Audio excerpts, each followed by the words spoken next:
Bien, vous avez fait les exercices de la partie 3 que je vous ai donné sur les droites. L'exercice 9, 10 et 11 concernaient la distance entre deux points. Alors je vais refaire le raisonnement que vous avez réalisé à partir des points A et B qui étaient donnés. Je vais prendre, pour généraliser le propos, deux points A et B, dont les coordonnées x et y sont à chaque fois des nombres positifs. C'est plus facile, mais ça n'a aucune importance. Les points A et B ont des coordonnées. Donc ici, si je les prends en numérique, le point A des coordonnées qui sont 2, 1 et le point B, 5, 3. Je vais le faire en toute généralité pour obtenir la formule que vous avez dû trouver au point 11. Donc le point A a comme coordonnées XA, YA. Et le point B a comme coordonnées XB, YB. On est dans un repère orthonormé et ce qui m'intéresse, c'est la distance entre A et B, c'est-à-dire cette distance-ci. Dans un repère orthonormé, on se rend compte que les points A et B déterminent un triangle rectangle.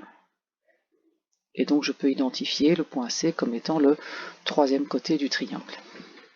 Que nous dit le théorème de Pythagore dans un triangle rectangle? Donc l'angle droit est ici. Donc Pythagore nous dit que le carré de l'hypoténuse est égal à la somme des carrés des deux autres côtés. Donc le carré de l'hypoténuse, c'est la longueur de AB au carré. C'est égal à la somme des carrés des deux autres côtés, à savoir AC au carré plus BC au carré. Alors, la distance entre A et C, je la visualise ici. Et donc, la distance entre A et C, je la retrouve ici sur l'axe des abscisses. Et c'est ici que c'est plus facile quand les coordonnées sont des nombres positifs, comme étant XB moins XA. Donc, la distance entre A et C, c'est XB moins XA.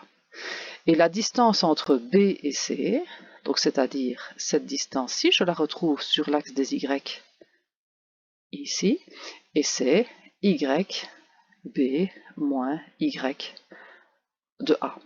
Alors si même les différences XB moins XA, YB moins YA sont des nombres négatifs, de toute façon, quand on parle de longueur, on va mettre une valeur absolue et ensuite on mettra un carré. Donc valeur absolue ou pas, de toute façon, le résultat du calcul sera le même. Donc voilà pourquoi je simplifie le raisonnement en prenant des coordonnées XA, YA, XB, YB qui sont des nombres positifs et pour lesquels les différences sont des nombres positifs, ça n'a aucune importance.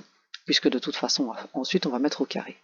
Donc la longueur AC, donc la longueur AC c'est donc finalement XB moins XA au carré, plus la longueur BC au carré c'est YB moins YA au carré, puisqu'on a appliqué le théorème de Pythagore. Bon, ce qui nous intéresse c'est la longueur de AB, donc c'est-à-dire AB tout seul, sans le carré. Donc ça, on sait ce qu'on doit faire. On a AB qui est égal à la racine carrée de la somme des carrés, mais des distances dont on vient de parler, c'est-à-dire finalement XB moins XA, le tout au carré, plus YB moins YA, le tout au carré. Et cette formule-là sera une formule à connaître qui va être très très souvent utilisée dans la suite. Voilà la distance entre deux points.